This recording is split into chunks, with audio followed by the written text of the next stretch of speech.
Our next speaker is Dr. Nagarathna, who is the Dean of Health Sciences at VYASA, India, and Smt Savita Joshi, Facility and Treasurer of Yoga Bharati, will be covering yoga.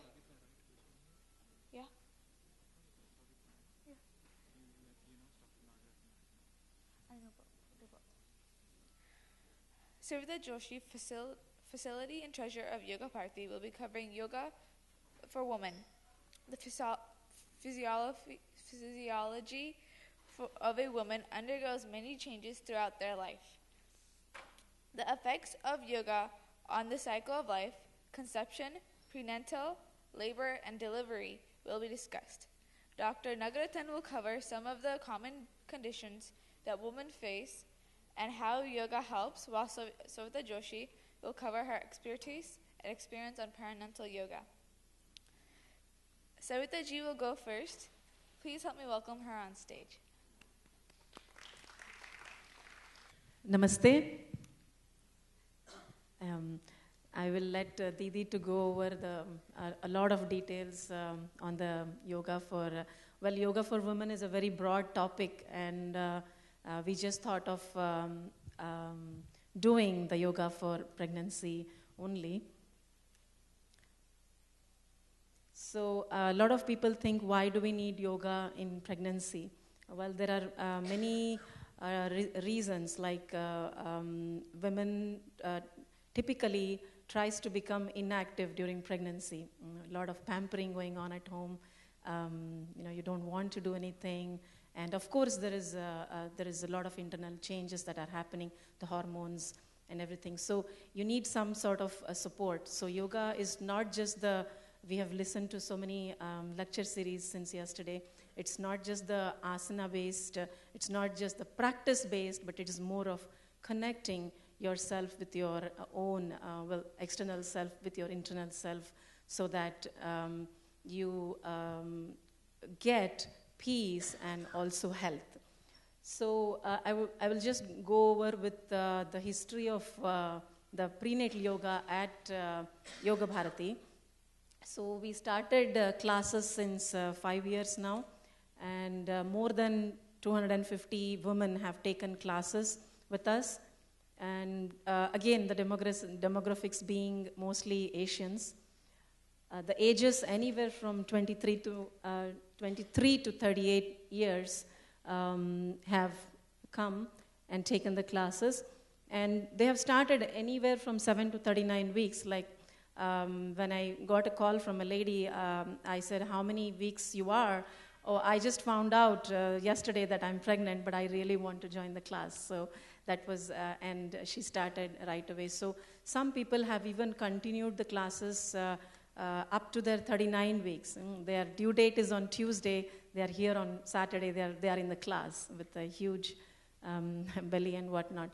And we have 2 classes per week, so that it gives a good routine for them. Without the class, I mean, if they don't come to the class, they are not doing yoga. I mean, they say that if I come to the class, I make it a point that I'm doing 2 days. So the typical format that we follow is the same as what we do in our other classes. We have the prayer, the breathing practices, and of course you see some new terms like Kegels and I think I missed, squats, yeah. So the squats and the Kegels helps women very much during pregnancy. Mainly we look at apart from the squats and Kegels, we look at the 3 areas to strengthen.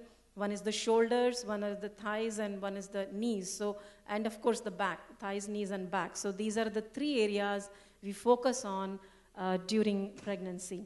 And deep relaxation, pranayama, and meditation, of course. The common practices that we follow is the tiger breathing, marjalasana. You can just go through the list. So again, we are focusing on the shoulders, the back, the warrior pose or the Virabhadrasana, all these things, they focus on the thighs. And of course, we sometimes have sessions of bhajans. and also Trataka, which is a candlelight meditation for the concentration and helps reduce anxiety. And I just wanted to show the trends of the C-section versus the normal deliveries. So we can see that the normal delivery rate, for some reason, it's coming down, and the cesarean section births are increasing.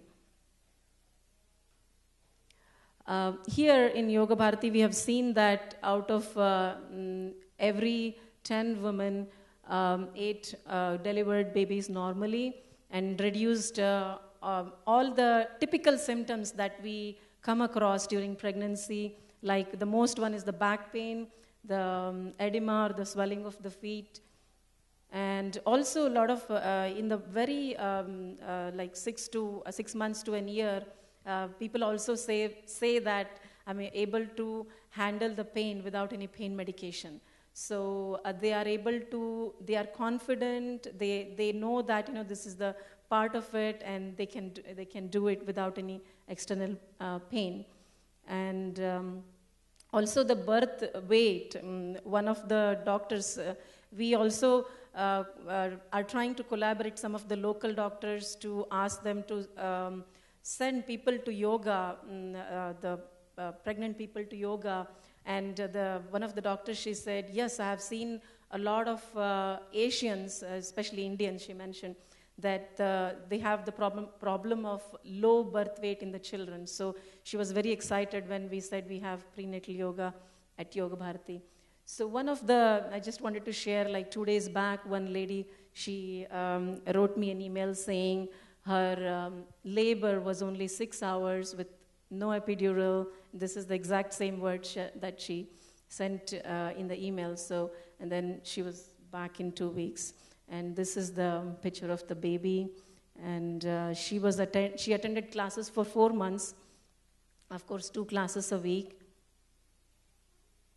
I also wanted to say that the prenatal classes, or the classes that we have, it's not just for the people. Start very early. People, even before conception, they start coming to the classes and mainly they benefit by the relaxation and the presence of the other people, the positive vibrations of the other people. So one of the infertility case that we started a couple of years back, I just wanted to present that case study here. 32 years, Asian, and husband being 45 years white. And her condition was, she had the natural killer cells concentrated around the uterus, and she had very many episodes of miscarriages, went through different treatments like IUI, and then she went through the IVF now, and started or wanted to do the yoga. She started taking one-on-one classes, took for about 3 months, and what helped her was not just the physical practices, but the mind. A lot of counseling that went on to, especially the concepts of karma yoga, because and it was very hard to begin with. It was a non-Indian, and to make her understand. But the only thing that she said after taking the yoga, after she conceived, is I was doing my part, the physical part I was doing, but the yoga helped me to work on my mind, the manomaya, the mental aspect, to letting it go. And she was also augmenting her yoga with acupuncture and massages. So she had her healthy pregnancy, and her baby weighed more than 10 pounds. So that was our first experience with infertility. And after that, we had many more, and some were going through some treatments, and some were not. I mean, they just came in just to improve their fertility, and so they got pregnant within less than 6 months. They have joined the classes. And these are again the general practices that we do in the fertility classes, mainly focusing on the uterus area to relax, to improve its circulation, So some of the asanas, some of the practices you can see, like Viparita Karani, the wall support. Again, in fertility, there are a lot of counseling, and we don't do except the stimulating pranayama, like Kapalabhati or alternate Kapalabhatis. We do most of the pranayamas as you see here. The lifestyle, improving just by the yoga or yoga practice, it's not going to stop. We need to work on the diet, work on their stress level, basically, because the women who are going through the fertility issues have a lot of emotions to balance.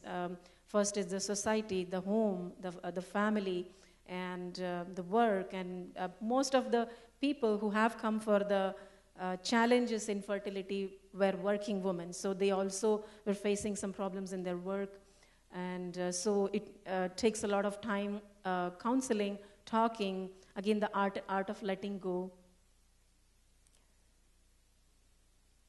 So we saw that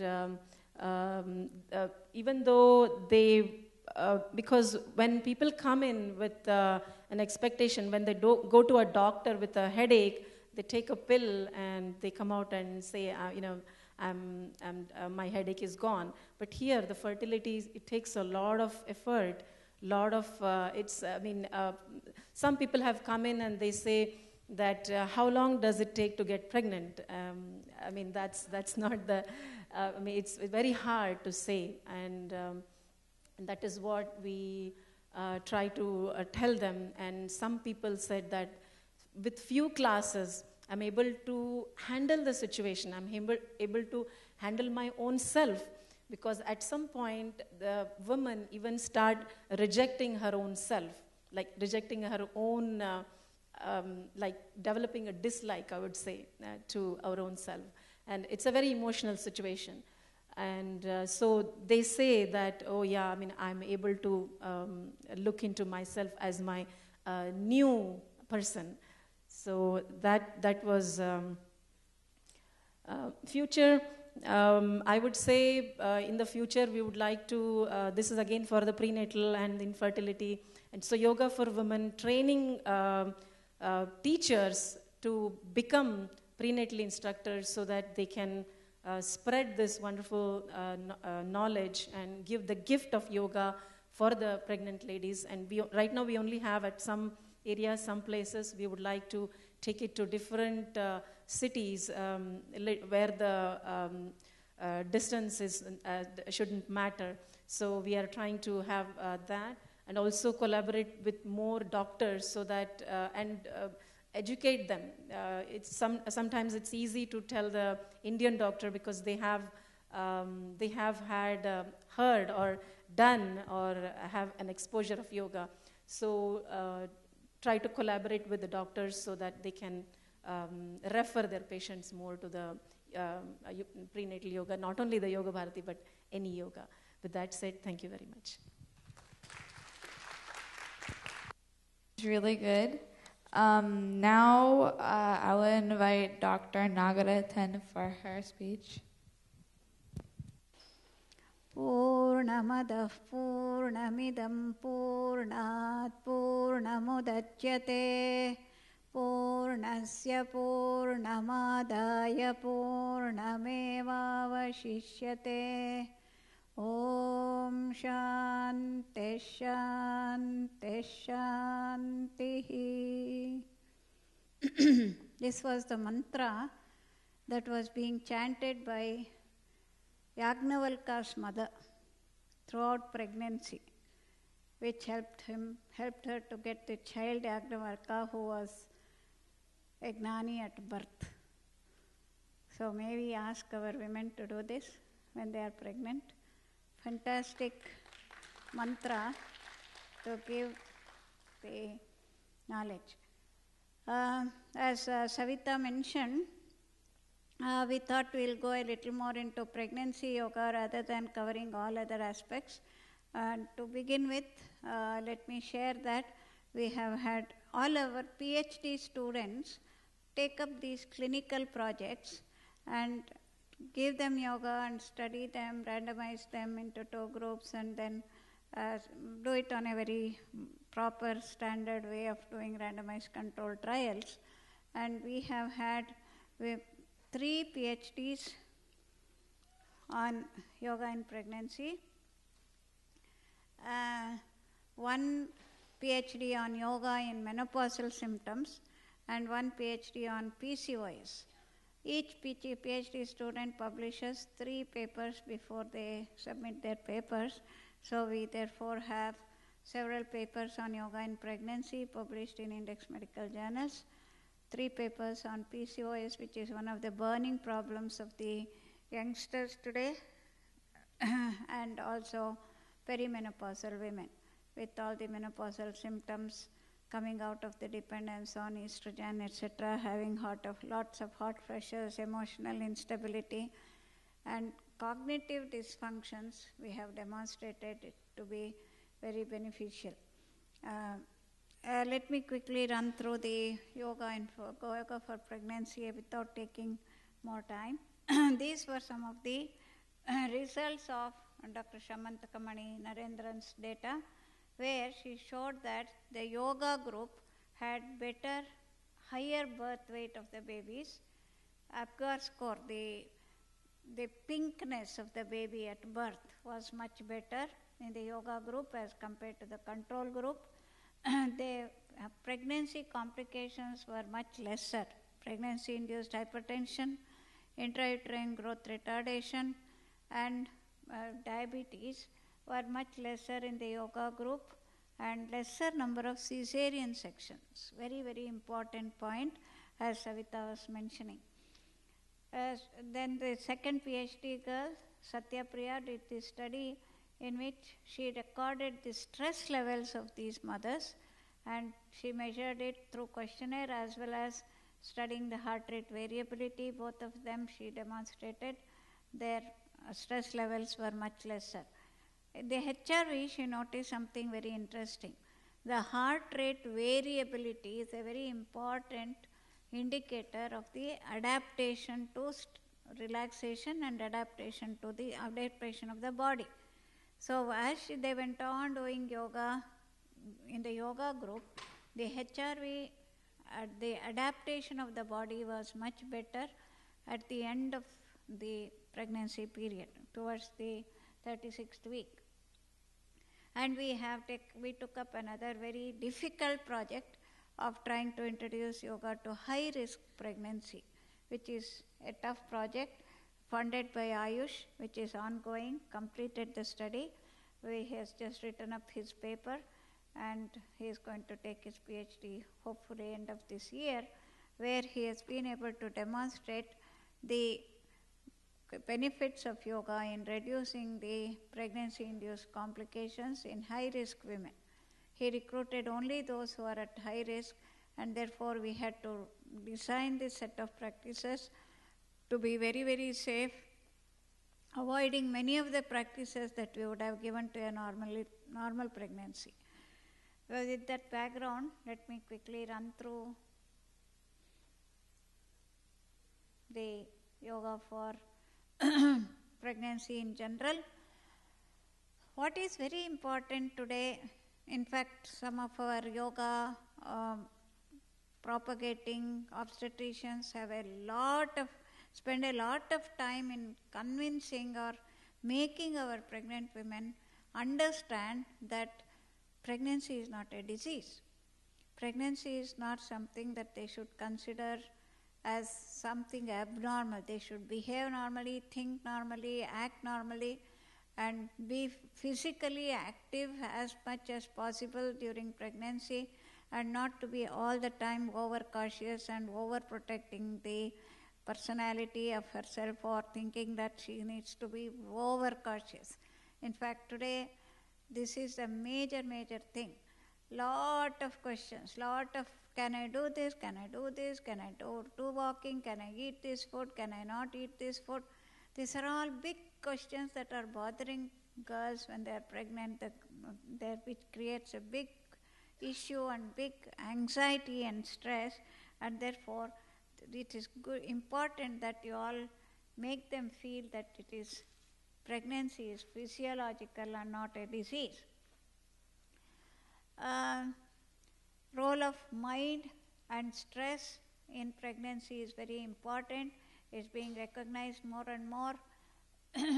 It's very important to inculcate good qualities in pregnant, even before conception. At the time of conception, in fact, Ayurveda goes a long way to give lots and lots of prescriptions about the time, place, mood of the lady and mood of the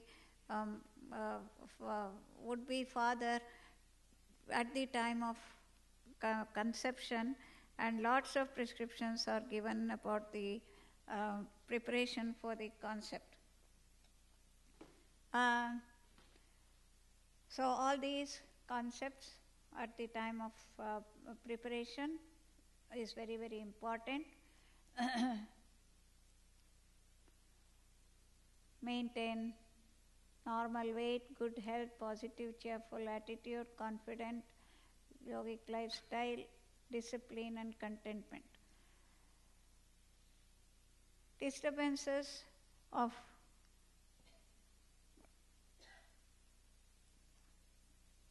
what are all the problems that one may come across during the first trimester due to stress is a very important point to remember. In the physical practices, regular sattvic diet, cleansing techniques to help them in their usual morning sickness of vomiting, daily Vamanadhavati may be useful, and if they have hyperemesis, excessive nausea and excessive vomiting of pregnancy, then daily Vamanadhavati is recommended. In fact, I am reminded of one girl who was very, she was an asthmatic, and she developed this hyperemesis also.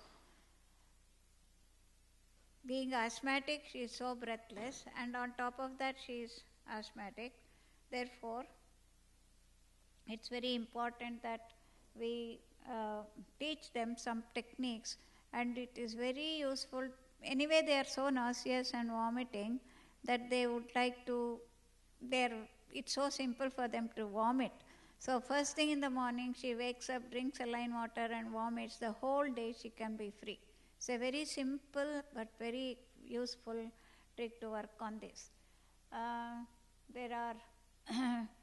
They should avoid, of course, dynamic asanas, acute extreme bends to be avoided, Kapalabhati to be avoided, and what is the risk that we should be cautious about when we talk about yoga in first trimester.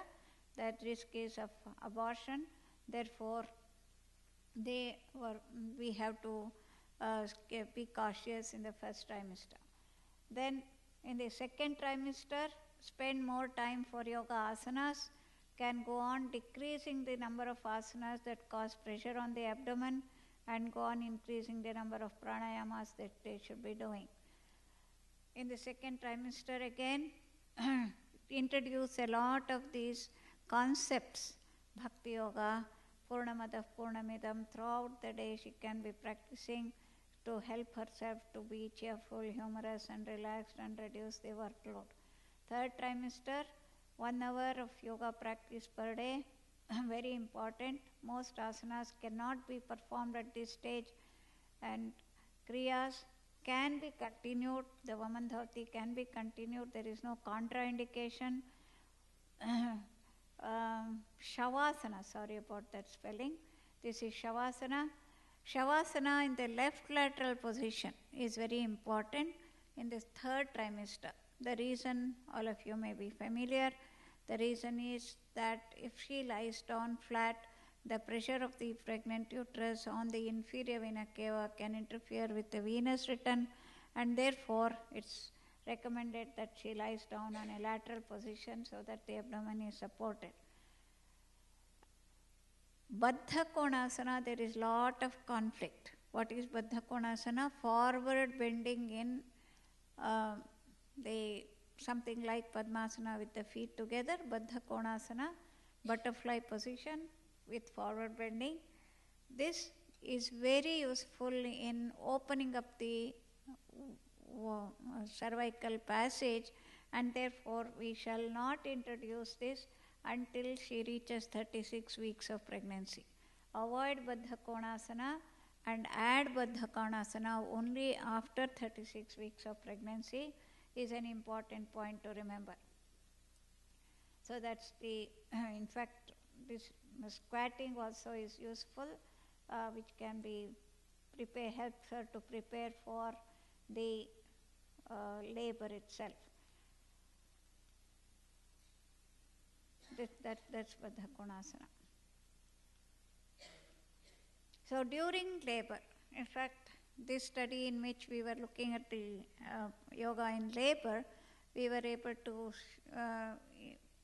tell them in their lithotomy position, they hang on to the stirrups and get into this Baddha Konasana position, which will help them to modulate the position of the head for faster progress of labor, reducing the labor pain, and quicker work on this.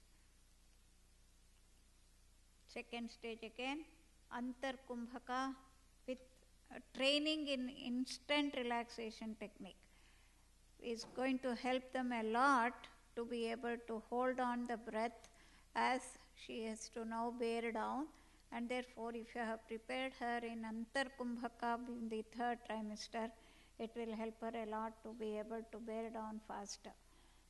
So training of Antar Kumbhaka to be introduced in the third trimester so that she will be able to use it during second stage of labor, and look forward to the joy of seeing the baby will reduce the severity of the pain. So these are all the practices that are taught in the third trimester to be able to move on. That's the lateral position for Shavasana. After delivery, what are the aims? We have to strengthen the abdominal muscles, straight leg raising, Navasana, strengthen the perineal muscles, and for that Ashwini Mudra, avoid obesity, go on adding dynamics. Many of the people will ask you, when can they start doing the asanas and Surya Namaskaras after a caesarean section? Whatever we are going to do within for normal delivery, we will delay it by 2 more weeks. So if a lady can start off doing most of the asanas in the second week in normal delivery, it will be third week or fourth week for most of the asanas for after caesarean section. But within the very first week, let them start off doing straight leg raising, Navasana, so that the abdominal will start getting the importance. Very interesting observation. This was one single study which I would have liked to share with you.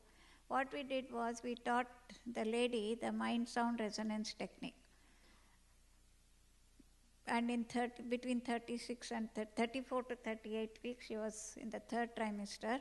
We taught her in just about a week's time. She would come to the center for 4 or 5 days, and then we put her on the Doppler table, measured the umbilical blood flow and the uterine blood flow, made her do the MSRT 20 minutes, the chanting of Akara, Ukara, Makara on the table itself, and repeated the umbilical artery blood flow and the uterine artery blood flow, and we were able to show a significant improvement in the blood flow through the womb within just that 20 minutes, demonstrable by Doppler blood flow study, which is a very fascinating thing and the more happiest thing for an obstetrician, because all our procedures, all the observation, particularly in second and third trimester, is to see that the womb gets very good blood flow.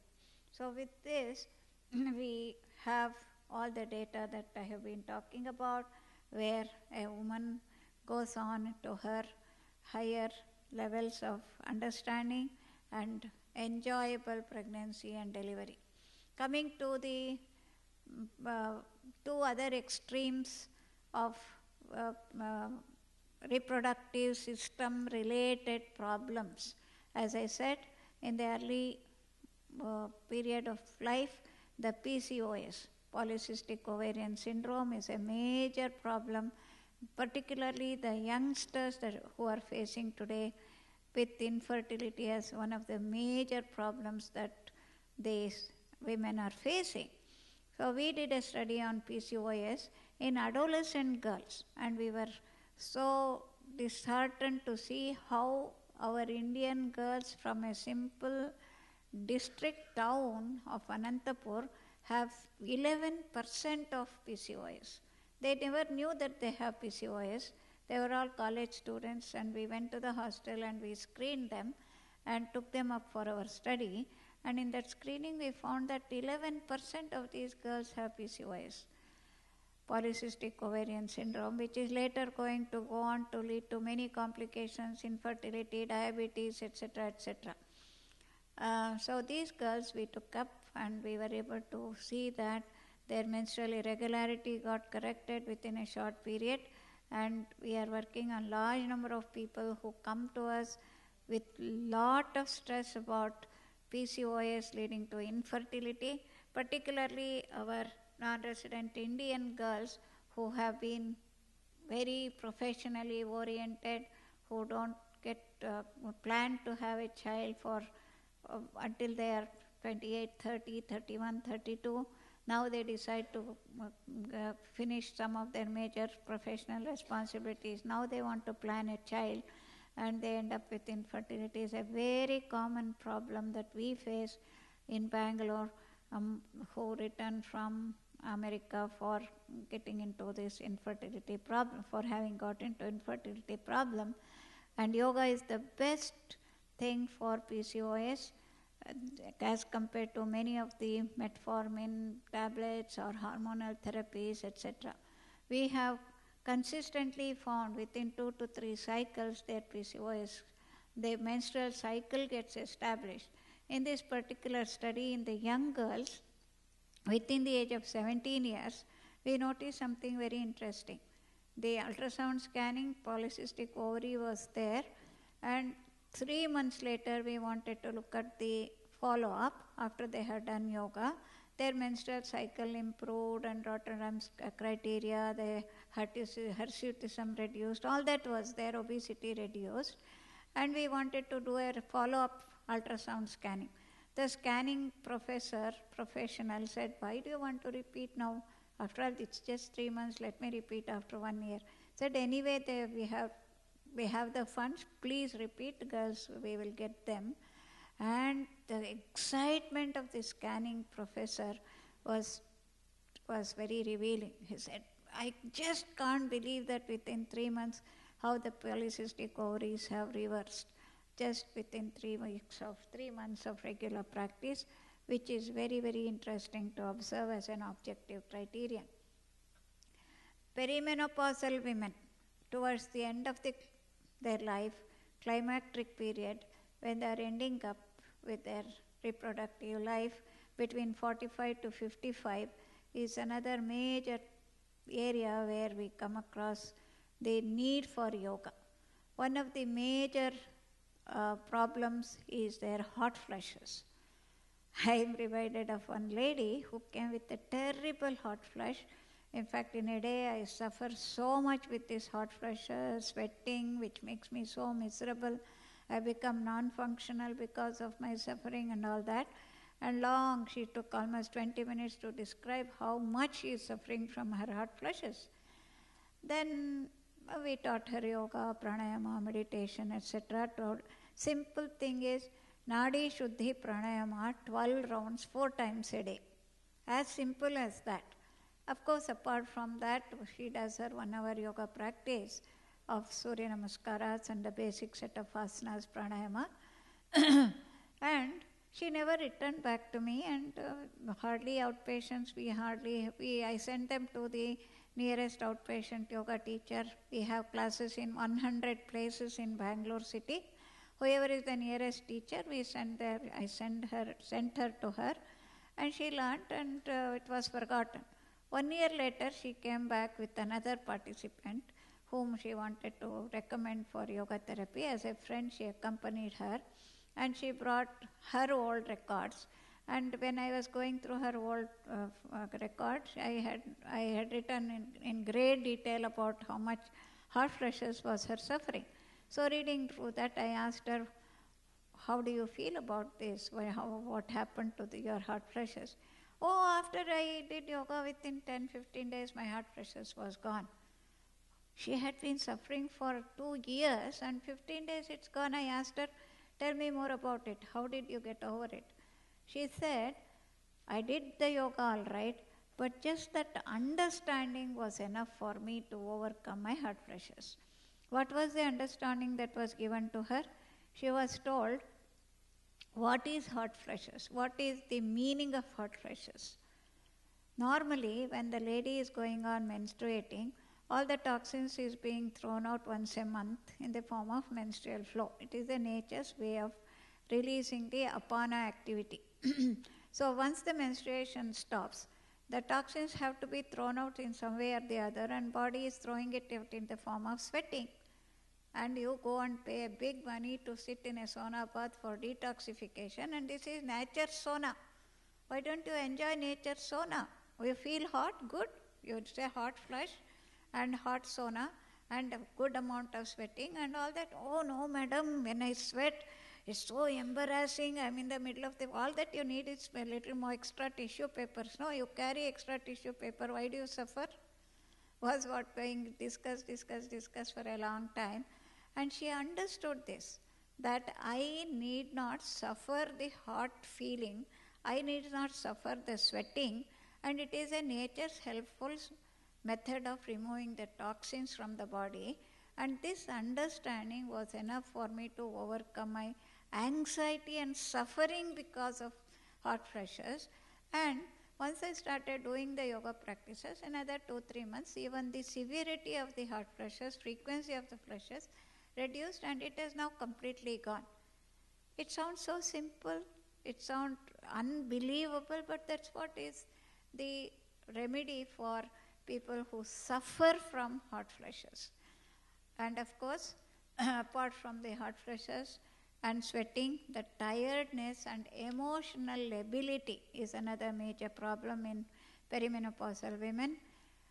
A lady who was fairly stable now starts crying easily, becomes irritable easily, becomes anxious for small things, and starts feeling very uncomfortable about her emotional lability or instability.